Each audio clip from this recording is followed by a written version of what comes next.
Très cher ami bien-aimé dans le Seigneur, Shalom.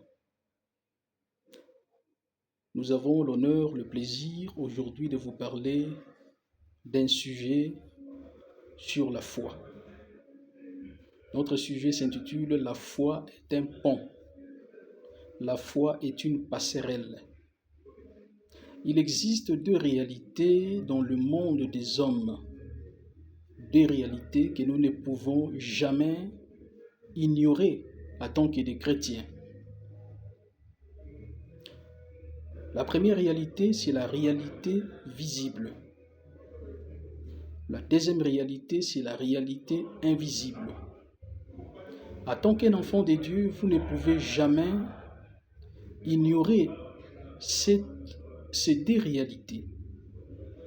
Les réalités visibles, c'est ce que nous subissons, c'est ce que nous vivons au quotidien.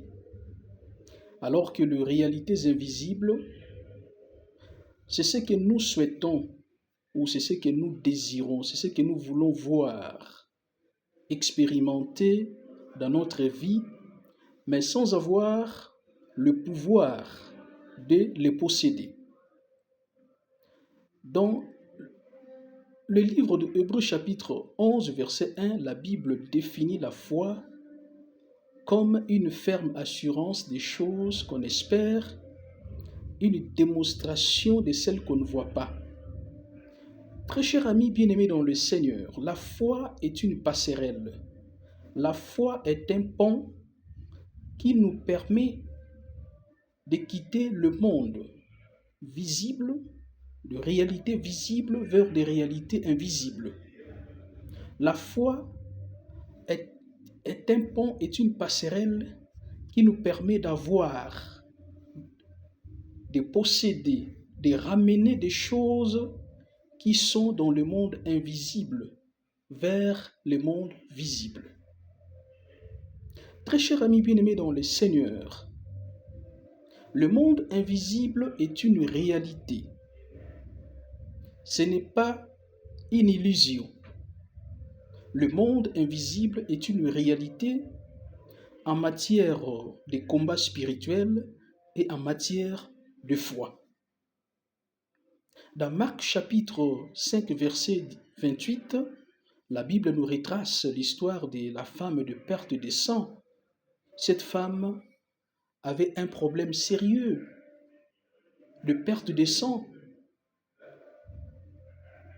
Et un jour, Jésus s'est dirigé vers la maison de Jairus pour aller guérir, n'est-ce pas, son enfant qui était malade. Cette femme avait saisi l'opportunité en disant en elle-même, si je touche seulement le pan de sa robe, je serai guéri. Ça, c'était une réalité dans le monde invisible, dans le monde imaginaire. Mais cette réalité était devenue possible lorsque la foi était pour cette femme un élément motivateur. Cette femme avait beaucoup souffert. La Bible nous dit qu'elle avait consulté des médecins, elle avait dépensé de l'argent pour son problème, pour cette maladie, mais elle n'avait pas trouvé de solution. Mais quand elle a compris qu'il existe une réalité invisible qu'elle devrait, n'est-ce pas, arracher, qu'elle devrait posséder, la Bible nous dit que cette femme avait eu gain de cause. La perte de sang ou l'hémorragie s'était arrêtée. Très cher ami bien-aimé dans le Seigneur, toutes les réalités sont disponibles dans le monde invisible. C'est seulement notre incrédulité qui le rend indisponible et irréel. Toutes les réalités, tout ce que nous voulons avoir dans la vie sont disponibles dans le monde invisible. C'est seulement notre incrédulité qui les rend indisponibles, qui les rend irréels. Très cher ami bien-aimé dans le Seigneur, les choses visibles ne suffisent pas pour être heureux dans la vie. Les choses visibles ne suffisent pas pour être heureux dans la vie. Pourquoi nous devons chercher des choses invisibles?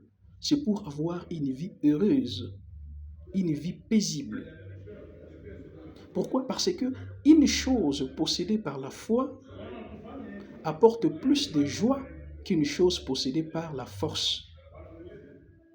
Dans 2 Corinthiens chapitre 4, verset 18, la Bible nous dit ceci: les choses visibles sont passagères, tandis que des choses invisibles sont éternelles. L'homme ne peut pas seulement se contenter des choses visibles. Pour que l'homme vive pleinement, pour que l'homme soit complet, il doit également intégrer dans sa vie des réalités invisibles, des choses invisibles. Très cher ami bien-aimé dans le Seigneur, les choses invisibles deviennent visibles par la foi. Il est important de savoir que la vie chrétienne a toujours eu des grands défis.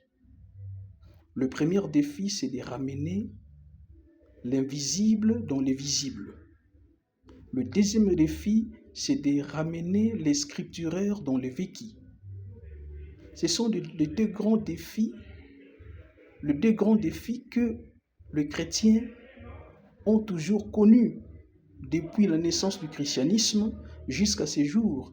Il y a des chrétiens qui sont en difficulté de ramener des réalités invisibles dans le visible, de ramener ce qui est écrit dans le vécu quotidien. Les hommes puissants de la Bible, à l'instar de Moïse, à l'instar d'Élie et Tishbite, des hommes qui marchaient avec Dieu, avaient quand même relevé certains de ces défis. Nous sommes tous d'accord que Moïse a fait beaucoup de miracles. Élie, devant le prophète de Baal, a expérimenté la réalité du monde invisible. Moïse, devant la mer Rouge, il avait expérimenté la réalité, n'est-ce pas, du monde invisible. Donc, très cher ami, en tant qu'enfant de Dieu, en tant que chrétien, on ne peut pas se contenter des réalités visibles. La foi est un pont, est une passerelle qui nous permet d'avoir des choses qui sont dans les visibles et de les ramener dans les visibles. Un chrétien qui n'a pas de foi est un chrétien limité, est un chrétien dominé par les réalités physiques. Le monde visible n'a de pouvoir que sur les incrédules. Dans 1 Jean chapitre 5, verset 4, la Bible déclare: la victoire qui triomphe du monde, c'est notre foi. Laisse que l'Éternel nous comble de sa foi, afin que les réalités spirituelles puissent se matérialiser dans nos vies de tous les jours. Que Dieu vous bénisse.